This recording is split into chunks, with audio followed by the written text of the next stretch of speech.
and prays for our country, no telling what we'd see. And the next morning we asked her, who were all those people that were praying with you? She said, just two of us. Just me and my friend, another lady that comes every morning and prays with her at 4:30. Now, I don't know what that means. I'm not trying to get all freaky and weird on everybody.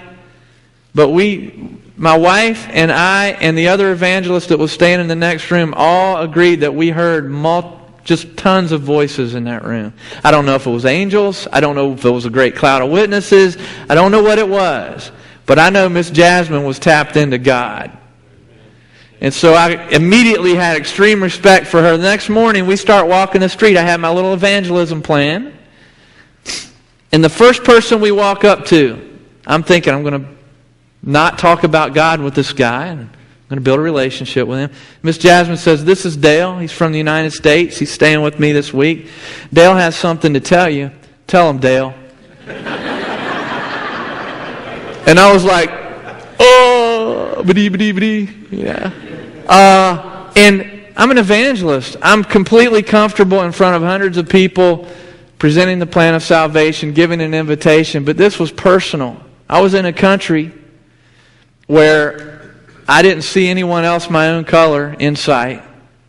I was in a culture where I didn't know how they would take it, even though I'd already been there several times. I was still learning the culture.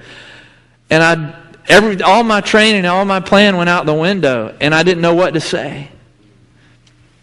And I just had to try. I just had to try to just start somewhere and just start talking about Jesus. And somehow, eventually, I asked this person, have you ever thought about giving your life to Jesus? No. Would you like to hear about how you can do that? Yeah. Well, let me tell you how. And so I told him, would you like to ask Jesus to be your Lord and Savior? Yes, I would. And that person bowed and gave their heart to Christ right there on the street. And I was like, wow. And then the next person, Dale's got something to tell you. Tell him, Dale. Now, all day long, and person after person after person sitting on their porch, walking down the street, gave their lives to Christ. Teenagers, children, old people, men, women who were living with men they weren't married to, giving their lives to Christ while they were doing the laundry in their backyard. And by the end of the day, I was thinking, look what I'm doing. Thinking, look at me, God. This is awesome. People giving their lives to Jesus, and all I have to do is just tell them and ask them and invite them. This is awesome. And then I felt God say to my spirit, yeah. And since it's so awesome, why don't you do it at home? Why do you have to come all the way to Jamaica to do what you ought to be doing in Greensboro, North Carolina? And I thought, well, I got an answer for that, God. Because Jamaica, they like to talk and they're friendly, but in America, people don't like that anymore. And because the Jehovah's Witnesses knock on everybody's door, and they don't want the Baptists or anybody else that's a Christian to knock on their door. People don't like that. People get angry if you try to invite them to Jesus. And then I heard God speak to my heart again. You know what He said? He said, that's your excuse. He said, because really, Mr. Evangelist, you've never tried it. So before you tell me that people in America don't want to hear the gospel, before you use that as an excuse not to invite them to Jesus, why don't you go try it out? If it doesn't work, then you can say that. And I thought, you got me there, God. And so I decided that year in Jamaica, when I go home this year, I'm just going to try it. I'm going to try you out, God. And so I began to share the gospel with waitresses who were waiting on my table and people I bump into on the street. Not chasing them around, like Jamie said last night, chasing them around with my Bible, trying to throw a rope around them and lasso them to Jesus, But just simply trying to be humble and being real and taking an interest in people and looking for opportunities and trying to be sensitive to the voice of God saying, this one's ready. And when I would feel that, I decided I'm just going to try. And I would ask them, hey, can I ask you a question? Have you ever given your life to Jesus Christ? And I saw more people that year come to Jesus through personal one-on-one evangelism than I'd ever seen in my whole life up until that point in 1 year, in my estimation. And so, what I'm telling you this morning, the message is called The Invitation. And the point is this: lost people need you to invite them to Jesus. Lost people need you to invite them to Jesus. Why should I invite people to Jesus? Isn't that what we pay the pastor to do? Isn't that what we pay the youth pastor to do? Isn't that what we have evangelists for? No, an evangelist is an office. It's a position of leadership in God's kingdom. A servant role to help equip the church. Evangelism is something that every Christian is commanded to do. And so it's all of our responsibilities to tell people about Jesus. Why should you invite people to Jesus? I want to share with you from the book of Matthew 28, 3 reasons why you should invite people to Jesus. Invite people to Jesus. And note that I didn't say invite them to church. Just put that in the back of your head for a minute and let that simmer. It's good to invite people to church, but we're not talking about inviting people to a program. We're not talking about inviting people to an event. We're talking about personally inviting people to Jesus right there, right then, when the time is right. And how it works, because it's God's way. Why should you invite people to Jesus? Matthew 28 verses 15 through 20 says this, or 16 through 20. It says, Then the 11 disciples went away into Galilee, to the mountain which Jesus had appointed for them. And when they saw Him, they worshipped Him, but some what? Some doubted. And Jesus came and spoke to them, saying, All authority has been given to me in heaven and on earth. Go therefore and make disciples of all the nations, baptizing them in the name of the Father and the Son and of the Holy Spirit, teaching them to observe all things that I have commanded you. And lo, I am with you always, even to the end of the age. Now in verse 16, Jesus is going to meet the disciples on the mountain. This is after Jesus' resurrection. Think about all the disciples have been through.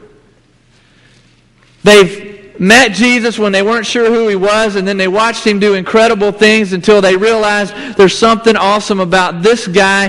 He has tapped into God more than anybody we've ever met. He can do miracles. He speaks with authority. We've never caught Him doing anything wrong. This guy is special. And then Jesus says, follow me. And so they say, I think I'll do that. And they follow Jesus, and they're beginning to realize not only is this guy a great prophet, and not only is he tapped into God, he is God. This is the Son of God. They begin to realize that when He tells the weather to be still. This is the Son of God. They begin to realize that when He casts a legion of demons out of a guy. This is the Son of God. And then they're excited and they're walking with Him and they're talking with Him and He's going to set up His kingdom, and they're thinking they're going to overthrow the Roman government, and they're going to be the in crowd now, and everybody's going to want to be with them, and they're going to be popular because they're tight with Jesus. And then He says, I'm going to die. No, He doesn't just say I'm going to die. He says, I'm going to lay down my life. Because they know He has the power to do whatever He wants. He basically says, I'm going to let them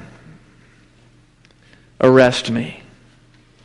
I'm going to let them spit on me. I'm going to let them make fun of me. I'm going to let them scourge me and rip my body to shreds. And I'm going to let them nail me to a cross. And I'm going to let death take me for a few days.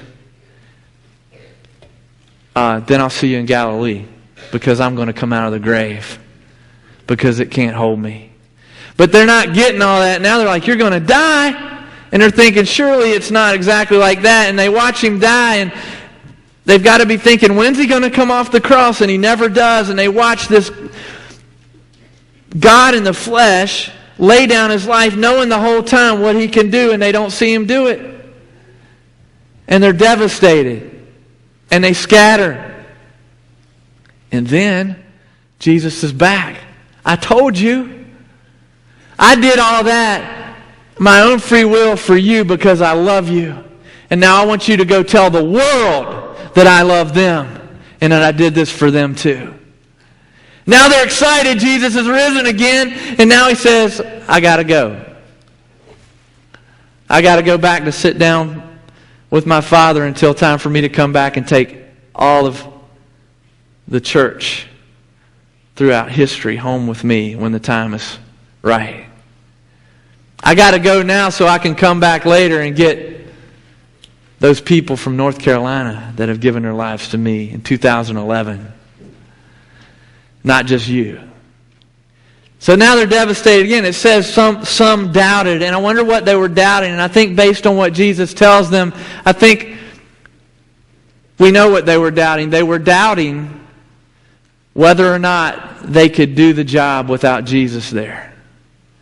They were doubting whether or not, if Jesus is going to leave again, can we do all the things He's taught us? Can we live out this life He's told us to live? Can we take the persecution when they come after us to arrest us and beat us? Can we take it when the people mock us without Him standing here? Are we going to be able to do it? Some of them were doubting, just like you and I doubt. Can I really lead someone to Christ?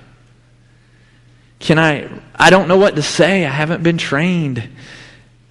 Can I really do this? And so the words that Jesus had for the disciples that day were words for us that have traveled all the way down the last 2,000 plus years just for us today. Jesus was speaking them then to us right now.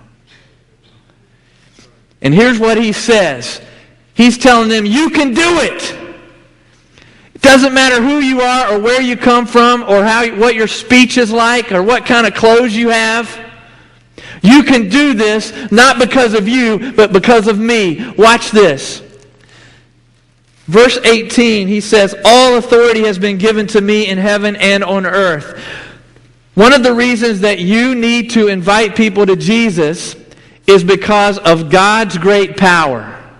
Because of God's great power. He says all authority has been given to me in heaven and on earth. That means there's no angel, there's no demon, not Satan, there's no government official on this earth, there's no creature or beast, as ferocious as they may seem, nothing that seems powerful to you that I don't have control over. All authority in heaven and on earth has been given to me, Jesus says. And so you can go and invite people to Jesus because it's not based on your power and your ability. It's based on His power and His ability. Another time in Jamaica, I went to this corner that I go to where I'll go and stand. It's kind of my corner now. I call it the well. I like to go to that corner and wait for the woman at the well. Except sometimes it's a man, sometimes it's a teenager. But Jesus was just at the well that day when that woman came, waiting on her. So I'll go to that corner sometimes in Jamaica when we're in that area, and I'll just stand there and wait. And I'll pray, God, send me somebody. Help me to see who it is today. And that day I was on that corner, and there were people. A lot of people in Jamaica don't have dreadlocks. A lot of them are very clean cut. Jamaicans are very well educated, very intellectual, very intelligent people. And I had a lot of very intelligent, clean cut people walk by that you would think, now that's the person I want to pick. If we could have that person, if that person would come to Jesus, boy, what they could do.